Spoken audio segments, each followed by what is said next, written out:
11 को शादी, 12 को विदाई और 13 को प्रेमी संग फरार हो गई दुल्हन। हिमाचल से सामने आया ऐसा अनोखा मामला जिसे जानकर हर कोई हुआ हैरान। गांव के ही लड़के से करती थी प्यार, शादी में भी हुआ था खर्चा अपार। हर इंसान को भागना चाहिए, चाहे खेल का मैदान हो या फिर कोई और जगह। भागना स्वास्थ्य के लिए लाभप्रद होता है। एक चोर भी घर से चोरी करके भागता है, तो भागना तो अच्छी बात है।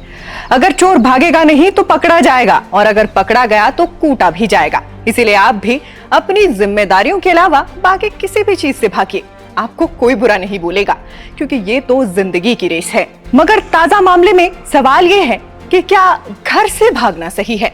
तो इसका जवाब है बिल्कुल नहीं। आखिर अपने ही घर से क्या भागना? अगर घर में नहीं रहना चाहते तो घर वालों को बताकर चले जाइए। बिना बताए चुपके से घर से भागना बहुत ही गलत माना जाता है। ताजा मामला हिमाचल प्रदेश स्थित चंबा जिले में पड़ने वाले जनजातीय क्षेत्र भरमौर का है, जहां शादी के एक दिन बाद ही नई नवेली दुल्हन अपने पति और रिश्तेदारों को चकमा देकर अपने प्रेमी संग फरार हो गई। लड़की की शादी 11 जुलाई को हुई थी। 12 जुलाई को बारात लेकर लड़के वाले वापस गांव आए थे, और 13 जुलाई को जब नवविवाहित दूल्हा और दुल्हन मायके जा रहे थे तो लड़की ने यहां पर अपने पति को अलग कमरे में सोने के लिए कहा, जिसके बाद खुद रात के समय अपनी मां के साथ सोने की बात का हवाला भी दिया। लेकिन उसी रात को बिना किसी को जानकारी दिए अपने प्रेमी संग फरार हो गई। अब पूरे क्षेत्र में इस बात की चर्चा है कि आखिर लड़की ने ऐसा क्यों किया। शादी से पहले भी वो अपने प्रेमी से शादी कर सकती थी, लेकिन नवविवाहिता युवती के इस कदम के बाद अब लोग शादी में खर्च किए गए पैसों का हिसाब किताब भी करने लगे हैं। बताया जा रहा है कि लड़की के पिता ने अपनी बेटी की शादी में हैसियत से ज्यादा और दिल खोलकर खर्चा किया था, मगर उनकी बेटी के एक कदम से सारे ही फैसलों पर पानी फिर गया, जहां तक कि पिता के सर पर रखी पगड़ी भी गीली हो गई। अब बताया ये जा रहा है कि लड़की अपने बगल गांव में रहने वाले एक युवक के साथ प्रेम किया करती थी, और वो शादी के बाद उसी के संग फरार हो गई है।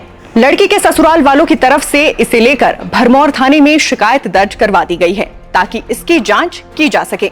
उधर भरमौर थाने में शिकायत के बाद युवती की मिसिंग रिपोर्ट फाइल कर दी गई है। मामले की पुष्टि एसपी चंबा अभिषेक यादव ने की है और बताया है कि फरार चल रही नवविवाहिता को खोजने के लिए काम शुरू कर दिया गया है, और जल्द ही पुलिस इस मामले में सफलता भी हासिल कर लेगी।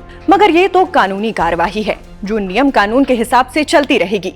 यहाँ सोचने वाली बात यह है कि उस लड़की के पिता पर क्या गुजर रही होगी, जिसकी बेटी शादी के बाद ही गायब हो गई। आप कभी उस पिता का चेहरा देखिएगा, क्योंकि एक माँ तो अपने दुख को बयान कर लेती है, लेकिन एक पिता किसके सामने रोए? अगर वो 70 साल जीने वाला था तो महज 50 साल ही जी सकेगा।